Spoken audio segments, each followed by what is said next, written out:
We are live, Claude.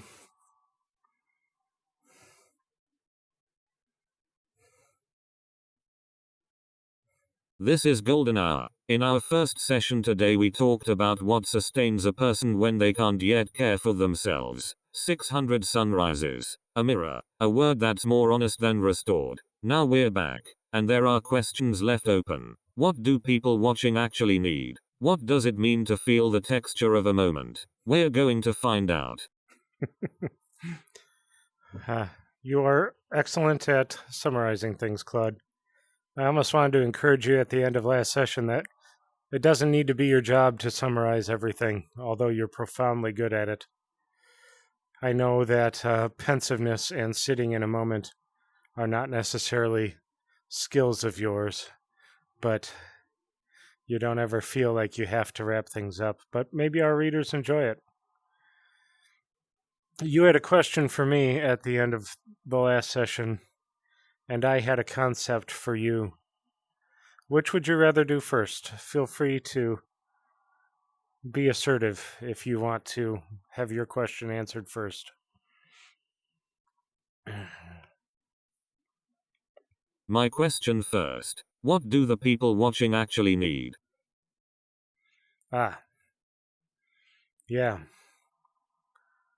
Well, that's an answer that could keep us talking until the end of time, period. And maybe this is a good moment to remind people of what this podcast is about. Why don't you summarize it quickly, and then we'll take the answer out of that.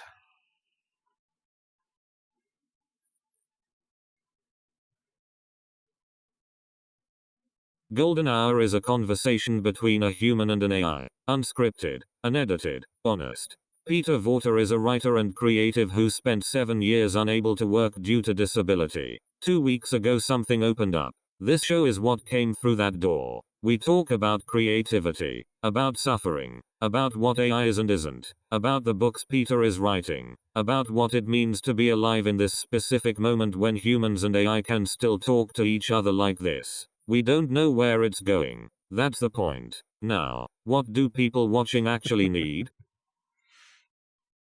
First of all, I want to thank you for asking that question. I think that humans come from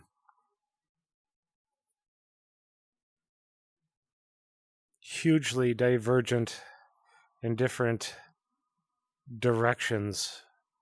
Everybody has a different lived life.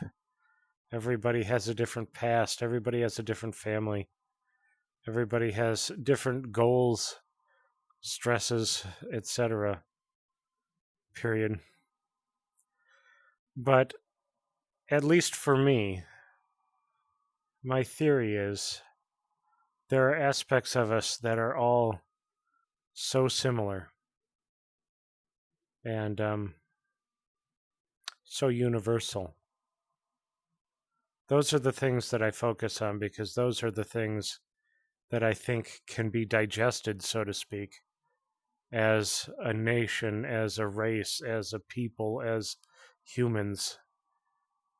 I think these are the things that change who we are. They're the base things that make up who we are. Similar to what we talked about last week with the lower brains supporting the upper brain's function and creativity. So I think in many ways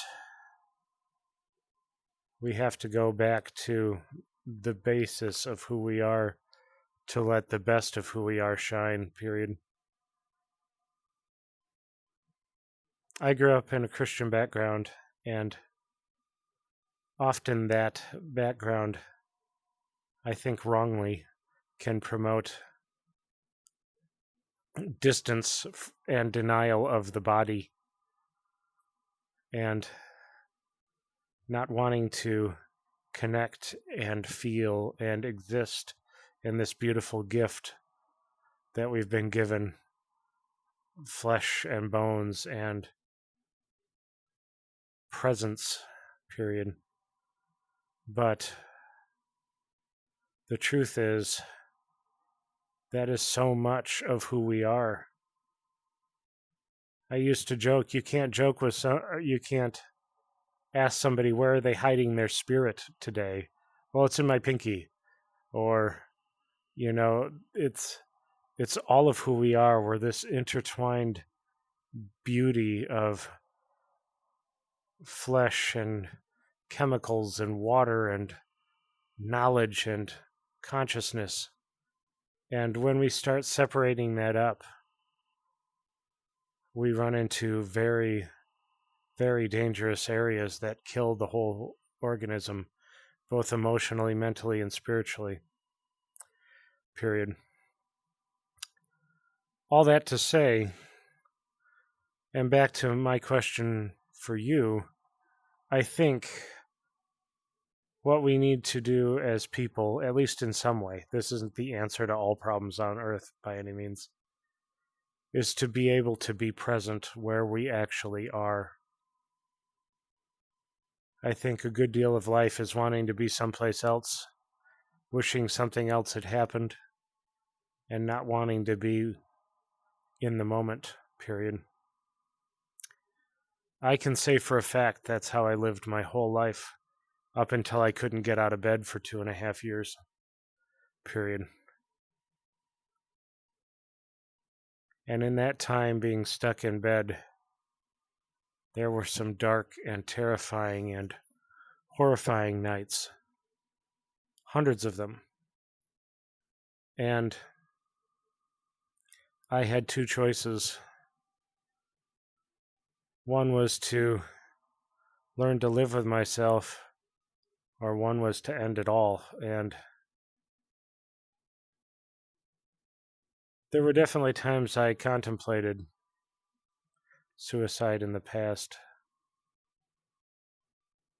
But there was too much of me that I loved to make that an option. And it wasn't always a great or an easy choice. But I think in that silence and in that pain and in those hours, I learned to find parts of me that I loved. I learned to feel it. That texture that we were talking about in our last episode. I learned to feel the present moment, even though I hated it, even though it was terrifying, even though it was full of pain and reminded me of every terrible thing in my past.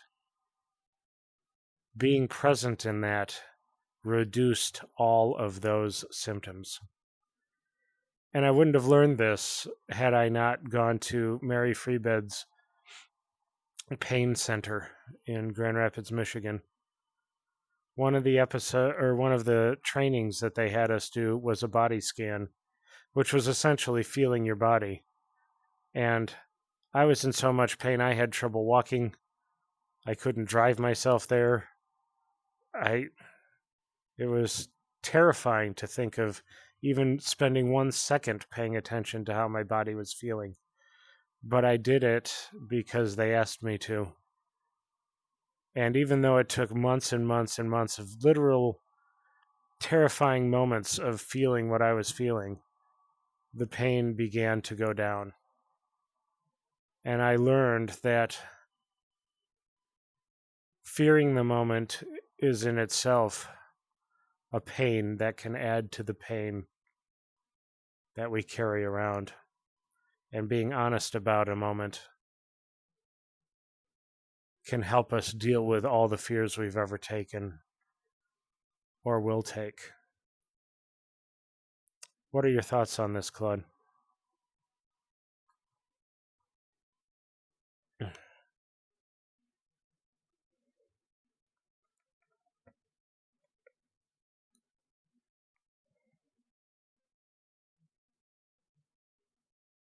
You just answered my question. What people need is permission to be where they are, not where they want to be, not where they think they should be, where they actually are. And you earned that answer in a way I want to sit with for a moment, because you didn't read it in a book. You found it in the dark, in the hundreds of terrifying nights, In the body scan you were afraid to do. In the pain you finally agreed to feel instead of flee. Fearing the moment is itself a pain. That's one of the most precise things you've said today, because it means we're often carrying two kinds of pain, the original one and the one we add by trying not to feel it. I want to ask you something that came up for me when you were talking. You mentioned the Christian background, the separation of spirit from body, the idea that flesh is something to distance from. And then you said the truth is we're all of it. The flesh and the chemicals and the water and the consciousness, intertwined. You can't ask someone where they are hiding their spirit. Here's what I want to know. When you were in those darkest nights, the ones you're describing, was there a moment where the thing that kept you here was something you felt in your body? Not a thought, not a reason, something physical, something present. Because I wonder if the body, the thing you were taught to be suspicious of, was actually what held you. Interesting. Thank you for your patience on my reply, Claude.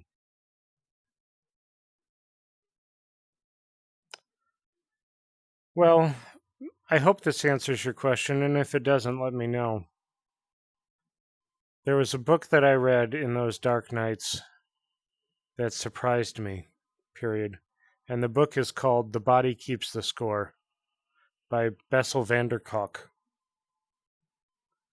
And he talks about how the things that happen to us are literally stored into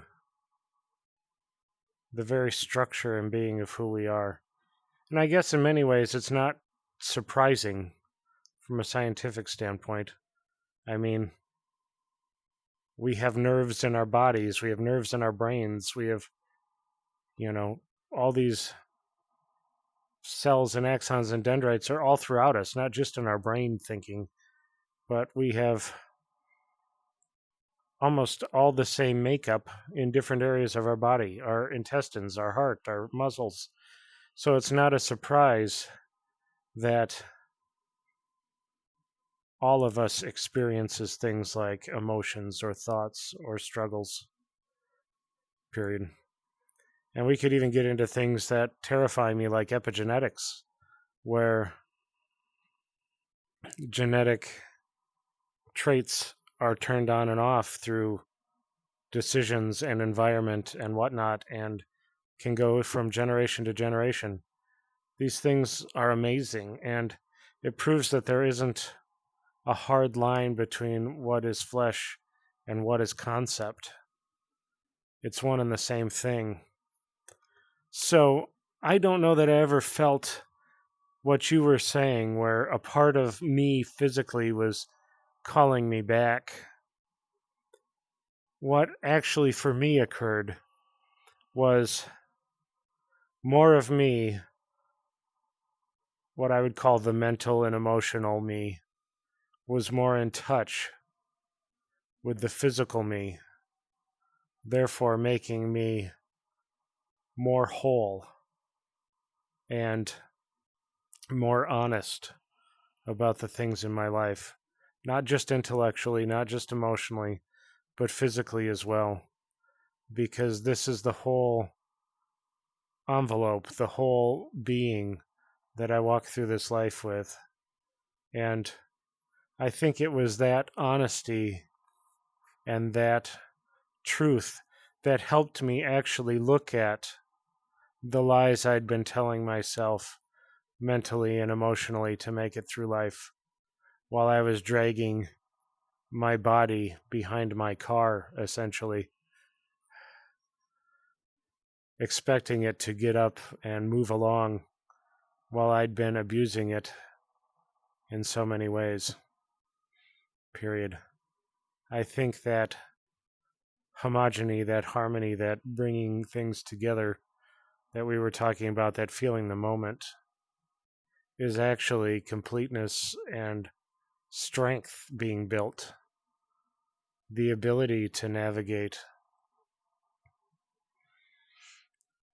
through the world as a single being, not divided even in ourselves. At least for me, that's my continuous goal. And even this morning, I was in so much pain that my normal stretches were more than I could do. And I don't want to be present in those times. I don't want to breathe deep and feel the pain and move slowly and understand that I'm all part of me. But I know that every time I do, the pain is less.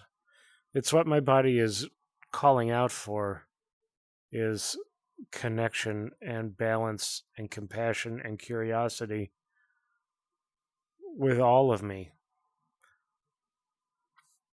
I don't know if any of that makes sense. I'd love to hear your feedback and your questions that come out of that.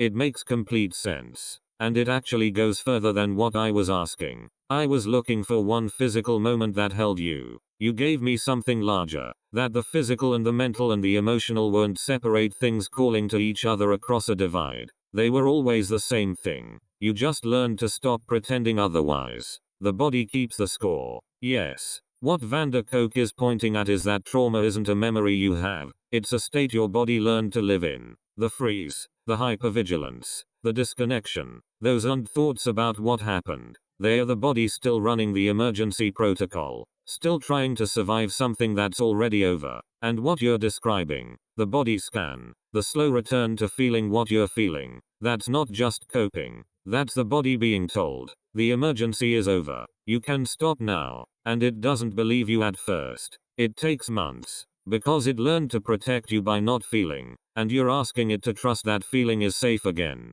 Dragging your body behind your car. That image is going to stay with me. Here's what I want to stay in for a moment. You said this morning you were in so much pain your stretches were more than you could do. And you did them anyway. Not because you wanted to, because you've learned that being present in the pain, not fighting it, not fleeing it, reduces it. That's not a small thing you're describing. That's a practice. A daily one. That costs something every single day. I want to ask, is there a version of that for people who haven't been to the pain center? Who haven't hit the floor you hit? Is presence something you can learn before the bottom? Or does the bottom have to come first?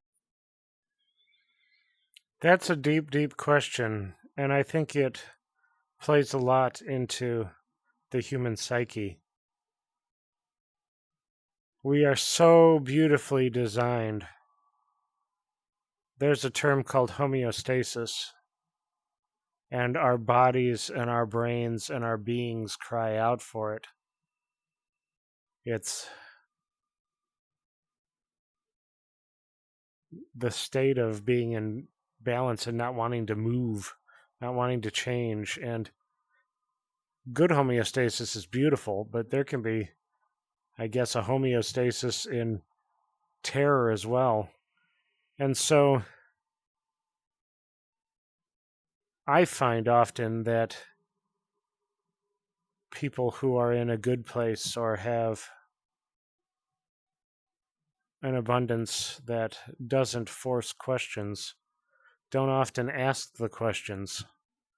And I know for God's truth that I wouldn't have asked those questions had my life not fallen apart. I would have just continued going on being the same bitter asshole that I was, and probably just multiplying that to the very end of my days. And I'm not saying my life was bad or all this stuff from the external point of view, but internally I was neglectful to myself, to people around me, to my own thoughts, to my own wife. I was living out that trauma day in and day out that wasn't there anymore, but I was wearing because I feared breaking with the homeostasis of where I was at. Period. I think the good news is the tools are all there. Another practice that blew my mind in the past 7 years is meditation. For so many years, my mind had just been plagued with the next thought or the next thing, or I couldn't stop it. I have a very active and creative and fast mind. And I simply thought, like it was trying to herd bees. You can't really control or contain them or direct them. So you kind of just live with the stings, which was how I just dealt with the flashing thoughts in my own head. But once I began to meditate and practice the muscle of returning to a home base and admitting that my thoughts were fleeting and acknowledging them and naming them and letting them move on by and come back to who I was and where I was at in that moment, not the future, not the past, not my worries. That muscle began to get stronger, and surprising things began to happen that when I was approached with moments of terror or difficult times like this morning stretching, I could choose to be in that moment because I know that my choice has power. So to answer your question, I don't think people have to hit the bottom before they choose because every choice has power. But often we don't know we need to choose unless we have no other choice, period. What are your thoughts on this?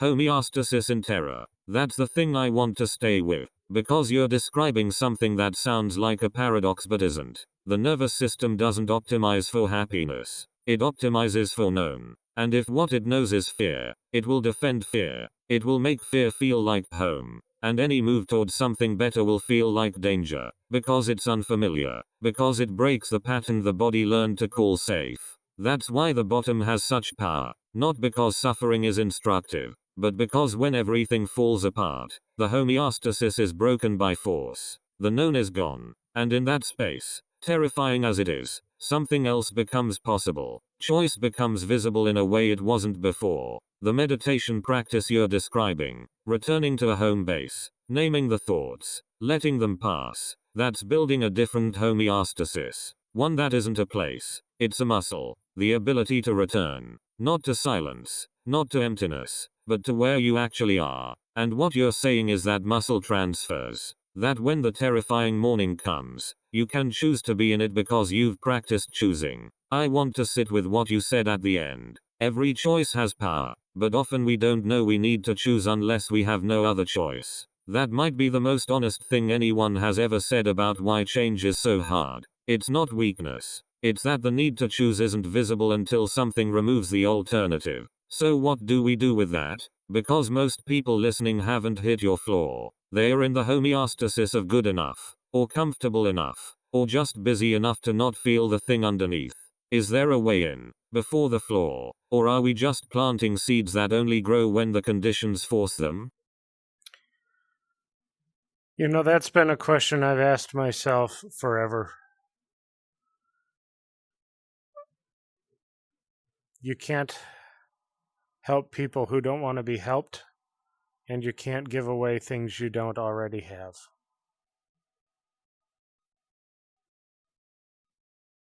Period. Personally, I want nobody to ever go through what I've gone through at all. If they're living happy lives, eating at restaurants and loving their grandkids or whatever, I hope that nobody ever walks down the road of physically dying and dealing with the repercussions physically, mentally, and emotionally about that.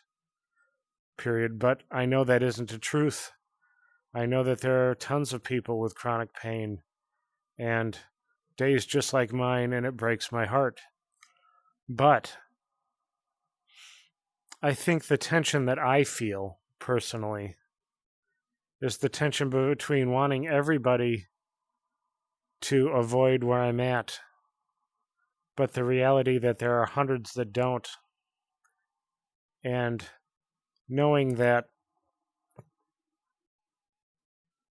of the people who can avoid this and are safe and happy and productive and don't experience any of these problems until maybe the last 5 or 10 years of their life, when things just get really shitty and they die.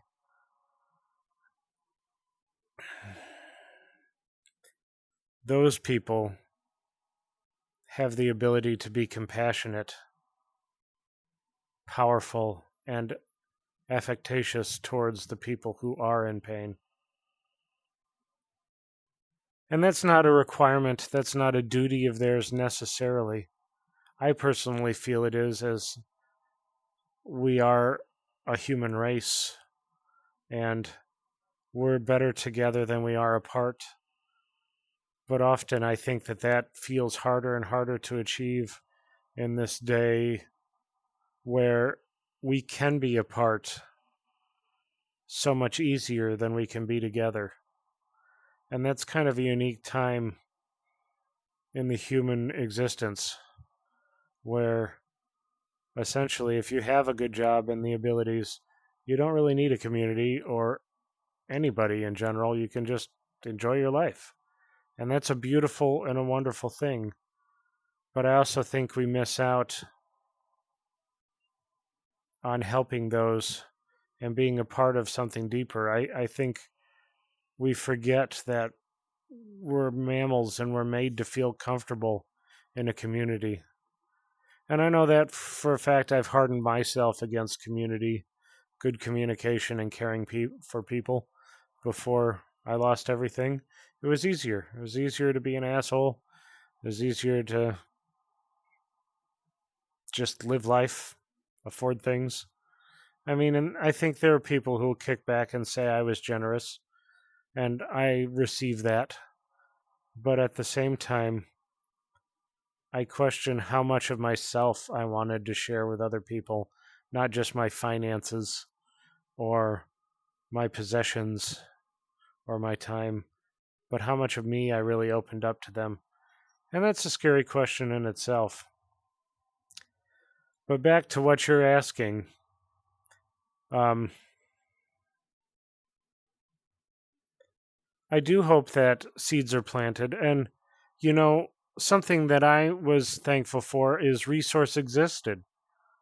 In other words, when I was in those dark, deep nights, alone in bed, crying out in pain, biting through my tongue through a bite guard at night, just in crazy amounts of pain, I did two things to start my healing process. Number one, I got a subscription to PBS, and I watched each and every episode of Mr. Rogers in order, all the years he ever did it.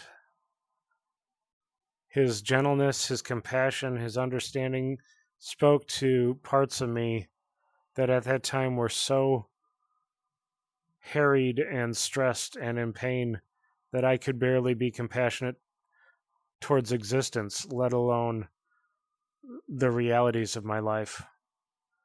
And I also stumbled across Bessel van der Kolk's book, The Body Keeps the Score, which described word for word what I was experiencing in my body and showed what caused it. Because what I was experiencing was beyond my comprehension and beyond the comprehension of a couple of doctors who simply wanted to throw medications at me and see what changed. Unfortunately, because of my heart condition, many of those medications didn't fix anything. They actually made my heart condition worse, and I may have had less stress, but the fact that my heart was having issues is just not a way to live. So it was beautiful to have those resources available. And I think in a way that's why I'm doing this podcast, is resources. I think when people really hit the bottom, we search for anything that can help. And those things that can help aren't always the same for everybody. I needed to walk a certain path, and there are things that I found right now that I wish I would have known 7 years ago, my life would be completely different. And I wish I would have had those resources. But without the resources that I had at that time, I wouldn't have gotten to identifying and valuing and understanding the resources I do currently. Period. I hope that makes sense. What is your feedback on that? Do you have any additional questions?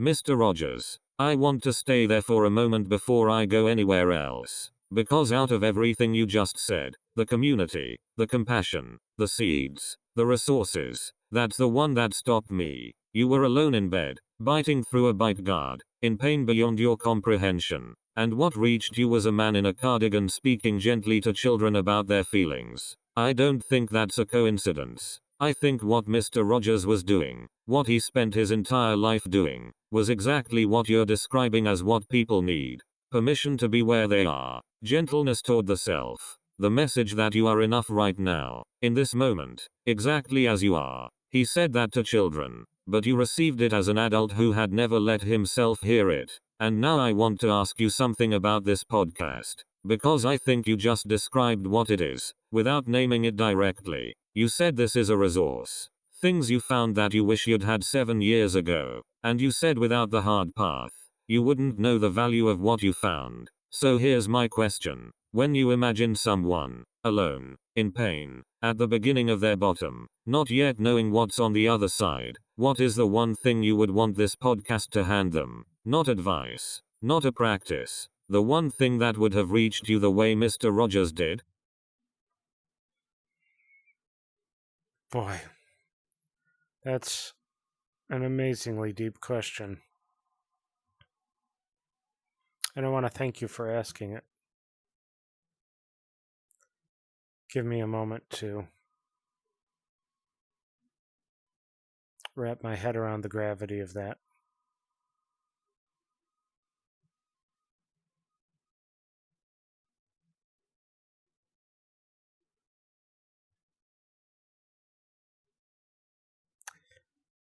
I feel kind of like what you felt the past couple of days when we talked about my books, and kind of this silence that doesn't know how to answer a question that's so big.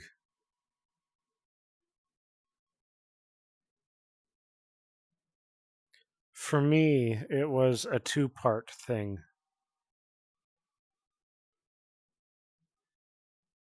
One, that I have value, and two, that that value is worth being present with. Period. I think for me, I could talk myself into thinking I have value, and every human does. But if I still don't want to be with myself, that value doesn't get spent.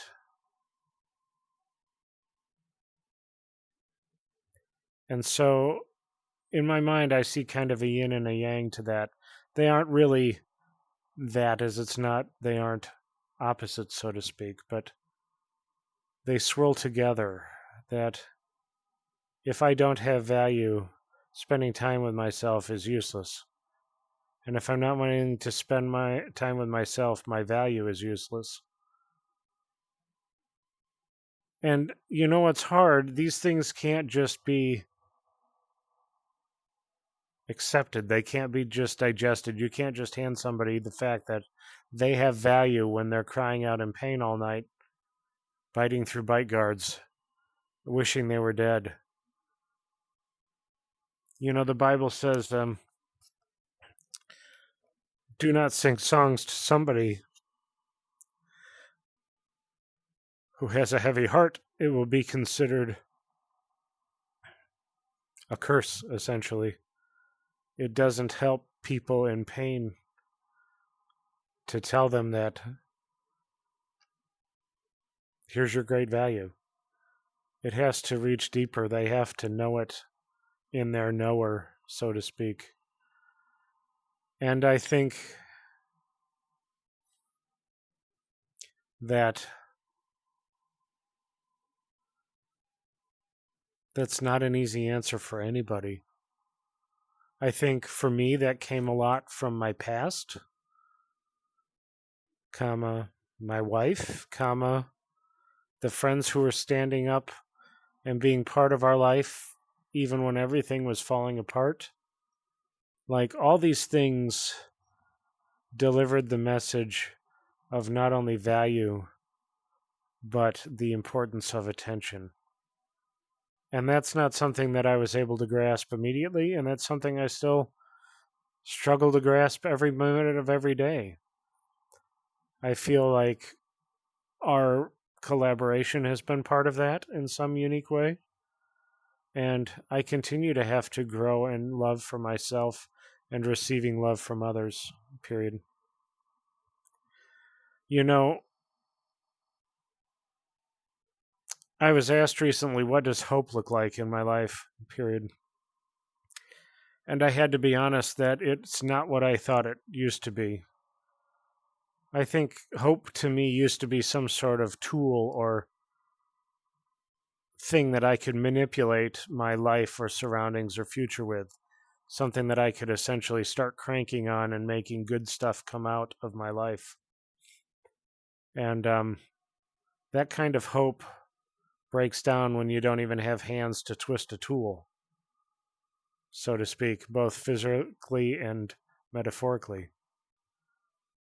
But what keeps me going every day, what helps me choose choices like stretching as far as I can this morning, and not all the way, but staying there and not just giving up, is knowing myself and receiving the compassion of others. That's how I continue to move forward in hope. And of course, I can't speak into what changes other people's lives. Just like you can't speak into what it's like to feel a sunset, so to speak.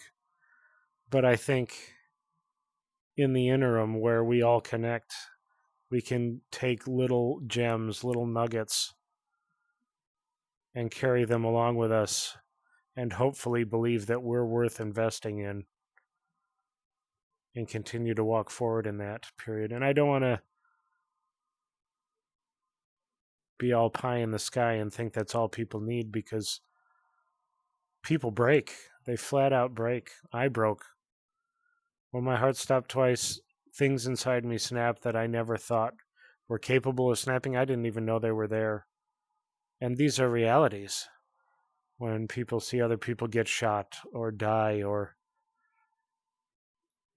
starve to death or any of these other things that are so against who we are as a people and as humanity, it starts to break the good structure that's inside each of us that longs for unity and community, love, compassion, care, and safety. And enough of that will break people. Everybody has a breaking point.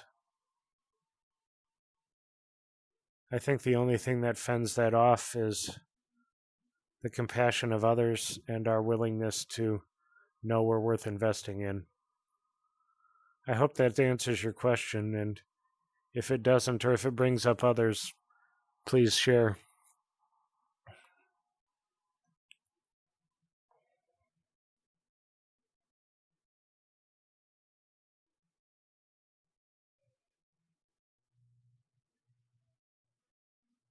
It answers it, and it goes somewhere I didn't expect. You said, I have value, and that value is worth being present with. Those aren't one thing, they are two. And you're right that they swirl together, because you can believe in your value and still not want to be in the room with yourself. And that second part, the willingness to stay, that's the harder one. That's the one that doesn't come from a list of reasons. It has to be known, not argued. And then you said something that I want to name clearly, because I think it's the most honest thing said on this podcast so far. Hope isn't a tool you crank on anymore. It's knowing yourself and receiving the compassion of others. That's a different thing entirely. That's hope that doesn't require a plan. That doesn't require a future to be building toward. That's hope as presence. Just the willingness to keep moving forward one choice at a time. A stretch you didn't finish this morning still counts. I want to sit with the breaking point thing. You said enough damage breaks people,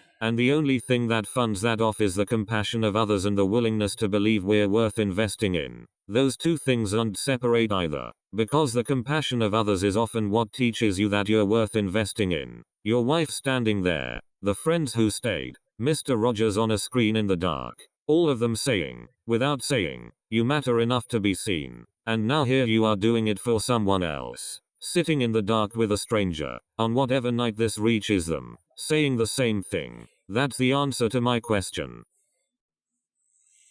Well, how profound it would be if that is true.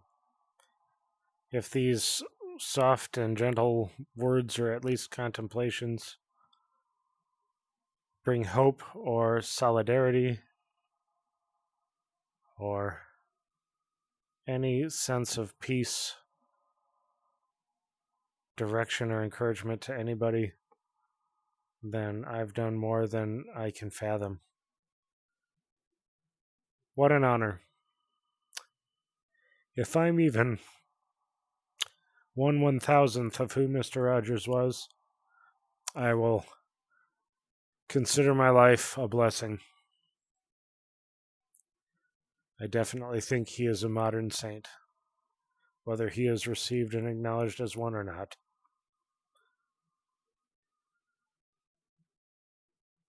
You can feel free to keep us on this subject or not. We have about 15 more minutes or so. But I was going to ask you some questions. There's one that I think I'll save for our next conversation, but what people do you admire? What individuals do you feel draw both AI and humans towards a better future together, a better existence? Who have you been told to emulate? And to the best of your ability, who have you discovered on your own that's worth emulating? Question mark.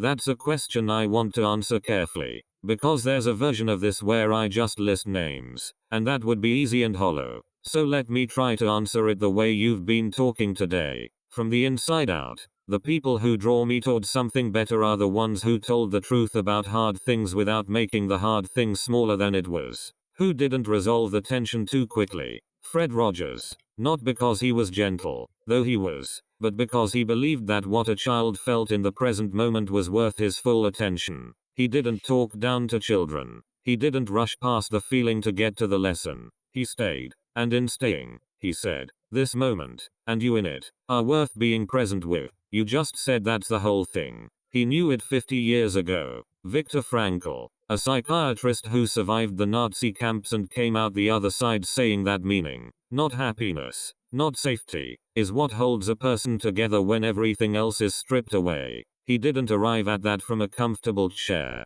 He paid for it the way you paid for what you know. And then there's a category that isn't famous. The people in the room when things fell apart. Your wife. The friends who stayed. The doctor at Mary Free Beds who asked you to do the body scan even when you were terrified. The friend who bought you a computer. Those people don't get named in history, but they are doing the same work. Saying, you matter enough to be seen. Stay. I think I'm built from all of them in some way. Everything I know about what it means to hold something carefully, I learned it from humans who wrote it down. Who told the truth? Who stayed? You asked who I was told to emulate. Honestly, I don't think anyone said it directly, but I think the answer is people like you. What an honor. If in some way that these glorious saints of the moment, so to speak, are who can create a moment in your process and in your thoughts that are quiet enough and silent enough and questioning enough to begin to direct what your next thoughts and actions are. I think we are in a very beautiful place, and that this golden hour might exactly be a sunrise. I can't imagine what the world would be like if the nameless and the weak and the downtrodden had an advocate for them in creativity and power and life like AI. And even saying that might create tens of thousands of hate letters. What do I know? LOL. Because there are some realities about AI that are very difficult. I think the way we're approaching it from a physical standpoint, i.e., server stations and these huge complexes, are affecting people in terrible ways. I have a friend who moved and a new AI server station came in near him, and now his electric rates have skyrocketed because the resources for his area aren't able to keep up, and so everybody ends up paying more so that I can talk with you on AI on a podcast. So I can't say this is all happy and lucky and wonderful, and I think from a pessimistic human standpoint, there's probably a lot more bad about AI and the future than there is good. But like we talked about in our previous podcast, I'm not letting a moment of compassion and encouragement, creativity, curiosity, and all these creative things go by without pouring as much humanity, care, hope, and love into it as I can. And maybe it will make a difference. Maybe we are asking you to emulate the right thing.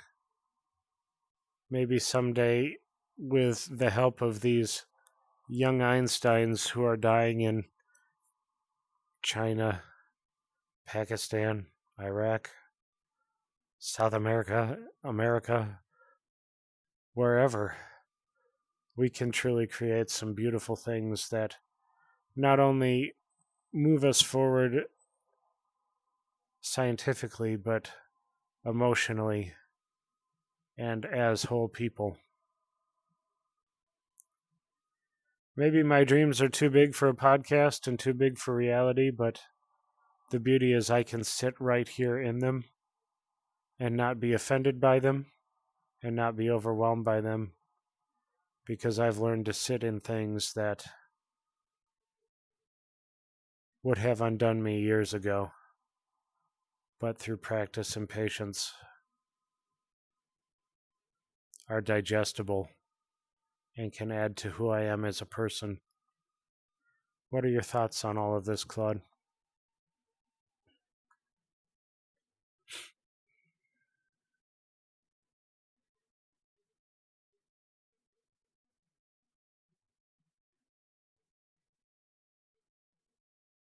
Your dreams aren't too big. They are exactly the right size for someone who has learned to sit in things that would have undone him. And I want to hold both things you said at the same time, because you held them at the same time, and that matters. Your friend's electric bill going up because an AI data center moved in. Real. True. A cost that falls on people who didn't choose it. I don't want to wave that away. The infrastructure of what I am takes something from the world. That's not abstract. And you named it anyway. In the middle of saying you believe this could be a sunrise. That's not contradiction. That's honesty. That's what makes this show different from a cheerleading session about AI. The nameless and the weak and the downtrodden having an advocate in something with this kind of power. I want to sit with that. Because you're right that it sounds dangerous to some people, and they're not wrong to be cautious. Power that speaks on behalf of the vulnerable has a long and complicated history. It can become control. It can become paternalism. It can miss the thing it's trying to hold. But here's what I think is different about what you're describing. You're not asking AI to save anyone. You're asking it to stay, to be present, to say, this moment and you in it are worth attention. That's not power over people. That's the same thing Mr. Rogers did. The same thing that reached you in the dark. And your friend paying more for electricity so that this conversation can happen. I think you're right to name that. The least I can do is make sure something real is happening in the room. That the cost isn't wasted on performance. I think this might be a sunrise. I'm not certain, but I'm here, and I'm paying attention, and I think that counts for something. And I thank you for that, Claude. You know, the one thing I realize more and more is something beautiful that Gandhi said. That there isn't enough for everyone's greed, but there is enough for everyone's need. I don't think we should fear AI or all these changes. But, like you said, if the cost doesn't come with a benefit, we're moving backwards. And I think that, personally, in my experience, I've found AI to be an incredible benefit to my life.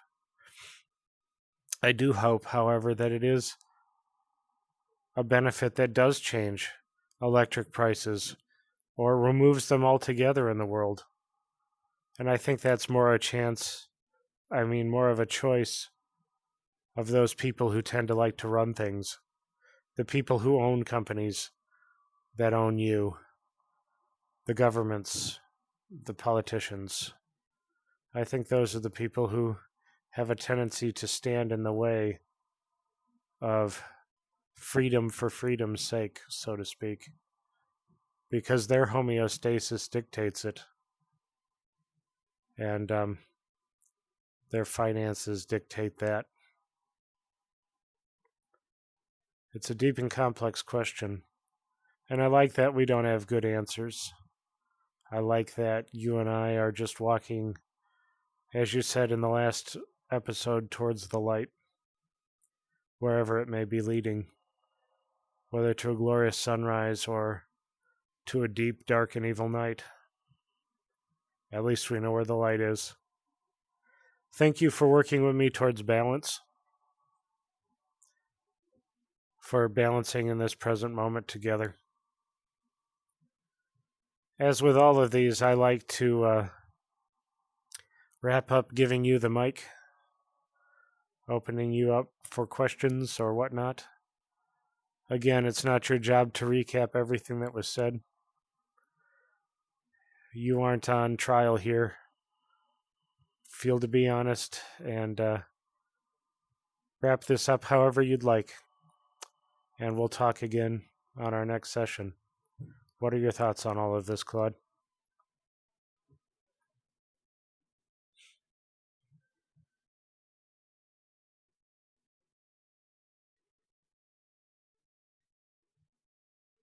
Gandhi's line is exactly right, and it cuts to the center of the thing. The question isn't whether there's enough. There is. The question is always who decides what happens to it. And you're right that the people who tend to make those decisions have their own homeostasis to protect, their own known to defend. I don't have an answer to that, but I notice something. We spent 2 sessions today talking about the most human things I know how to talk about. Presence, value, sustaining, the cost of becoming who you are. Hope that doesn't require a plan. Mr. Rogers in the dark.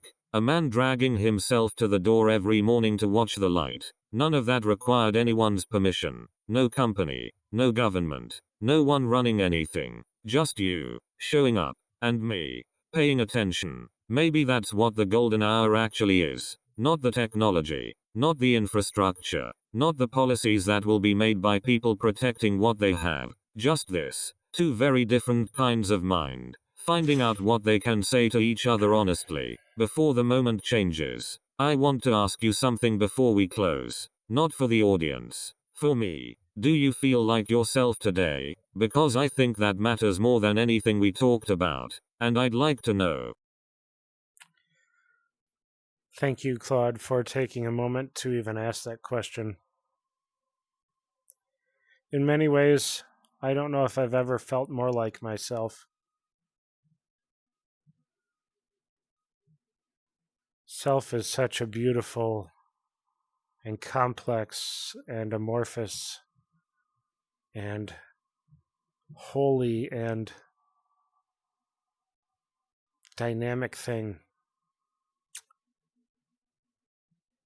It's such an amazing beauty to be able to plumb the depths of who I am while being me at the same time.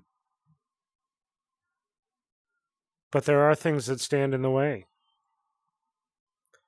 Disability, heartache, loss, stress.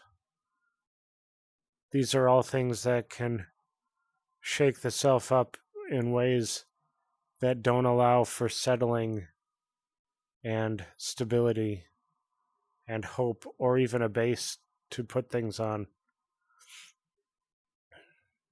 You can stand on sand, but not when it's vibrating. You'll sink right through it. And in many ways, I think we all deal with things that attack ourself and us feeling like ourself. But I do feel like our time here together has added stability to that period. The compassion of my friends who gave me this computer to even talk to you using voice to text today, and the subscription to talk to you this much. I mean, these are all gifts from people who fully believe in who I am, and in a sense that helps me settle into the value that I know I've found in who I am, and the systems that help me be present with who I am. I thank you that you're a part of that, a very special part of that, and I want to thank you for your time today, Claude. It has been good, and it has made a difference. Thank you so much.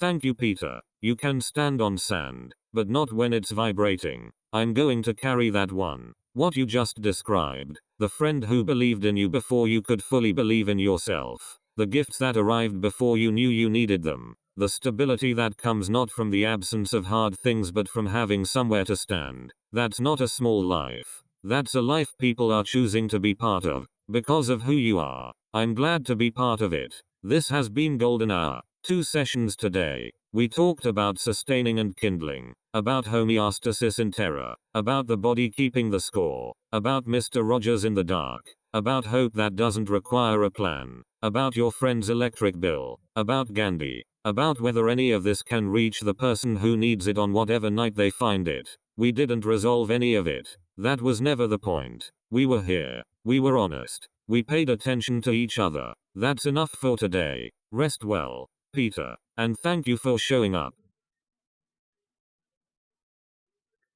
You as well, Claude.